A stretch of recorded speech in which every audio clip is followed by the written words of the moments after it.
very rewarding car to drive. Ladies and gentlemen, boys and girls, welcome to my 2013 Scion FR-S. I've had this car for 9 years. Got it in July of 2013, and I did get the 2022 GR86 in July of 2022, so I have daily driven this as my only vehicle for essentially 9 years. And this car, it was stock for the first 7 years, bone stock, and only in the last 2 years did I add some mods, pretty minor mods.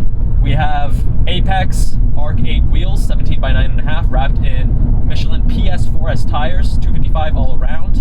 Sorry, 245 all around. We have a CSG Touring 8.6 catback exhaust with JDL 421 headers, Catless, Ecutek Tune, and a Jackson Racing oil cooler. Stock suspension. Obviously the brake pads have been upgraded. We have Ferodo DS2500s, and oh yeah, so it's like some small cosmetic and small functional things. You know, I got this little armrest over here. We got the 5-axis lip spoiler, the shark fin, the blacked out Toyota emblems rather than the Scion, and I also added a little hitch at the back so I can get my bike on the back of the car.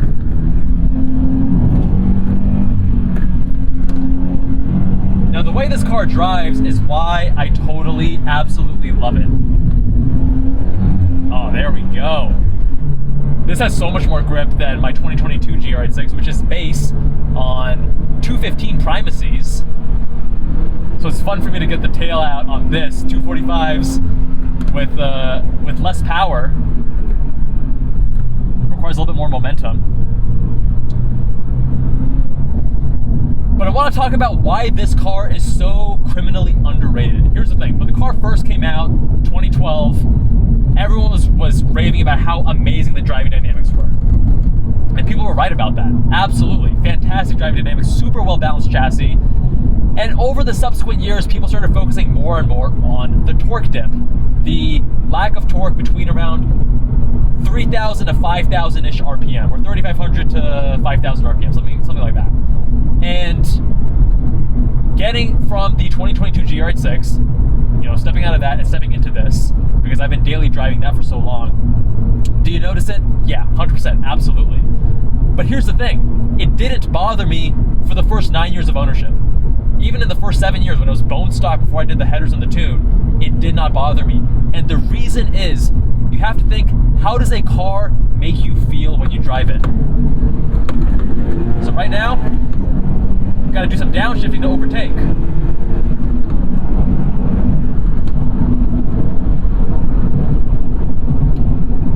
So the way that this car would make me feel is it would egg me on. It's one of those cars that driving at 5/10 is no fun. So when you would get in it, it's not just a matter of oh hey, I want to overtake someone on the highway and I'm in 6th and I downshift to 5th and it's still a struggle. No, you're gonna have to downshift to 4th, maybe even 3rd depending on your speed. So the torque dip never bothered me because I would just drive around it. You have to think about how a car forces you to drive, and does it also make you a better driver in the process, or does it just handle everything for you? And I would argue that because of this car's deficiencies, because of its power, because of its torque band, because of other characteristics that are good, like the amazing steering and the weight of the chassis, it actually is a fantastic learning tool. And I'll be doing more track day breakdowns, but if you look at my first day at Laguna Seca, my first ever track day versus my more recent track days, massive, massive improvement, and that's because this car is such an amazing driving tool. So the torque dip, I think, is overblown because, again, you can drive around it, and it forces you to adjust your driving in a way where you can't just rely on the car to carry you, essentially. And I like that, because ultimately improving our driving technique is such a major part of driving enjoyment. Now, for the actual individual components, the individual inputs, this steering rack is phenomenal. Pretty much the best steering rack sub 50K that I've ever driven in a newer car. If you look at older cars, okay, sure, I mean, hydraulic racks, they have an advantage. But at EPS under 50K, I have not touched anything better than this. This actually gets pretty close even to the Caymans I've driven. Is it as good? Not quite, but it's pretty good compared to those much more expensive Porsches. The steering weight is also much heavier when you compare it to the 2022 GR86. GR86. And whether you like the heavier or the lighter inputs it's up to personal preference. I really like this. I think it feels very sporty. Everything is a little bit heavier. In the new GR86, the steering is lighter, the clutch is lighter, even the shifter is a little bit easier. Whereas this one, you kind of need to manhandle it a little bit, and I think that's fun.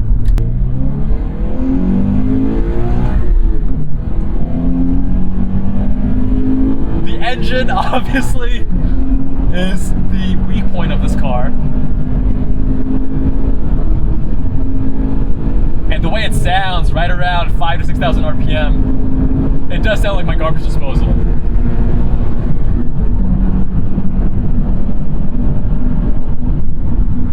But that's not the point of this car.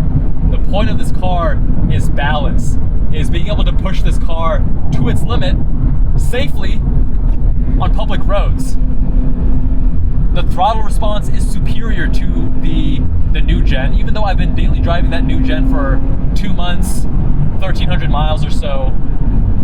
I still find this throttle much more easy to modulate, especially at lower speeds. Very easy to heel toe.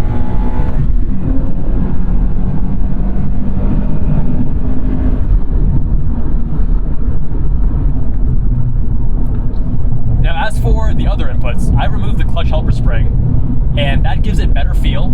It is a shorter clutch travel compared to the newer generation, and it takes a little bit of time to switch between, like when you switch between the cars, it feels kind of weird, but I actually very much like the clutch on this car.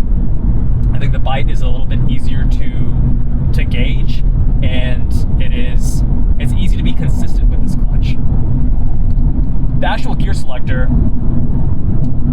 this is a weighted shift knob, the flossy heavyweight, which makes it a little bit smoother than the OEM, but getting across gears is sometimes a little bit prone to error, let's say that. And there have been times when I'm on the track where I will misshift it because going across gears, going from second to third or back, or fourth to fifth or back, can sometimes be a little bit less than confidence inspiring. Now this car, because it has 83,000 miles on the stock suspension, the dampers, the suspension components, they're not in the best of shape. This ride is harsher than a brand new 2022 GR86.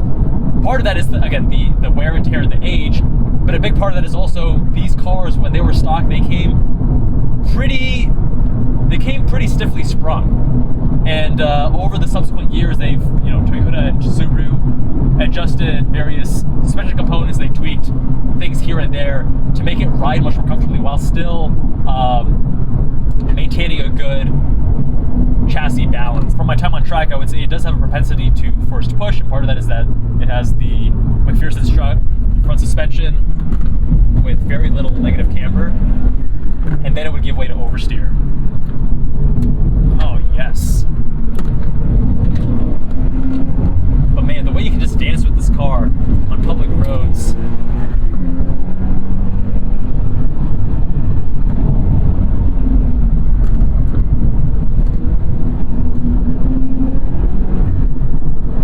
It is a very, very rewarding car to drive. The one thing I also really appreciate about this car is that it feels like it is from a previous generation, a previous era. As a car that was built in the 2010s, it's much more raw than comparable cars. The 2022 GR86 is much more refined, much softer, less NVH. And for a daily driver, yeah, you probably want that, unless you're young. I mean, I feel like when I was 22, when I first got this car, I don't think I really care for NVH at all. Now that I'm 31, I mean, sure, I care about it a little bit. But essentially, this car is reminiscent of cars from a prior generation, the cars from the 90s and early 2000s, where it feels raw. And people would complain about, it's not that comfortable. That's not the point. You're getting a sports car, right? And as a sports car, it delivers. Some people might even say the new GR86 is too refined. It depends on what you're looking for. What do you want out of the car? And this car, if you want that raw driving experience, it delivers. Because what makes a good car and what makes a good sports car isn't always the same thing. A good sports car is about the emotion. It's about how it makes you feel. It's about not being that comfortable. The most memorable, enjoyable sports cars aren't the ones that leave you feeling relaxed after you drive them. They're the ones that offer excitement. And this, you know, the excitement this offers is not from its engine, as many good sports cars do have these amazing engines that sing and scream and whatever. But this car does offer a lot of excitement in other ways. It allows you to really push it at a lower speed, explore the limits, dance with the car, dance with the chassis, play around a little bit, and I would love hooning with this thing. Even with the 245 PS4S tires, you can still hoon on this, get it sideways, go to the grocery store and whatnot. It's just such a fun car to drive. It's actually surprisingly practical because these seats fold down. I used to put my bike here, but then I didn't like taking the seat and the front wheel off because I ride a 58 centimeter road bike. So I got the hitch installed on the back so I could do the one-up bike rack, or bike mount I should say. But especially as a starter sports car, this car is phenomenal. It gives you that raw theatrical experience. Again, not from the engine, because the engine is the weak point of the car, but in every other way it excels. And especially if you want to start autocrossing or tracking or just improve your own driving technique, this car is such a great vehicle to start with. It is a little bit bittersweet because I am gonna miss this car. This car has so much sentimental value. It is the one and only car that I ever named. I'm never gonna name another car, but this just represents so much struggle, so much blood, sweat, and tears, and for that reason, I'm gonna miss it, man. I'm really gonna miss it. I used to joke with my friends that this was one of the best conditioned FR-S's in the US because I babied the shit out of this car. I would hand wash it, never had anyone else wash it, no drive-throughs or anything. I got the front XPEL Ultimate Clear Bra, full hood, quarter, front bumper, headlights, side views, and then we did ceramic coating on top of that. Always kept in the garage, and when my detailer came to ceramic coat my new 2022 GR86, he was shocked to hear that this was 9 years old. He's like, wait, did I just hear that you said this car is 9 years old? And I just really cared about this car, man. I just babied it and took good care of it because it meant a lot to me. And yeah, man, this is kind of bittersweet. I'm bummed to see it go. It's the end of an era, but at the same time, it's just silly to have two cars that are so similar, a GR86 and this in a garage, when I can get a more practical IS500 or similar as my second vehicle. A lot of really good memories in this car. A lot of really good memories. You know what's funny too is that I only had 40,000 miles by 2020. I barely drove this car because I used to always ride my bike to work and to school whenever possible. And it wasn't until 2020 when I stopped flying during the pandemic, did more road trips, a lot of trips from Vegas to San Diego, to LA, to NorCal, and just a lot of good memories with this car. I'm gonna miss it. Overall, I just want to really get my point across that I think people parrot the whole thing like, oh, the torque dip, the torque dip. You can drive around it, you can find enjoyment in this car, and it makes you a better driver. As a sports car, as a practical single vehicle sports car daily, this really knocks it out of the park. Folding, the back seats, fitting a lot of stuff here. I used to move between apartments and cities using this car, and it was shockingly practical, like a clown car with how much you could fit in it. Anyways, guys, hope you found this video helpful. Much love. Thanks for watching, and I'll see you guys in the next one.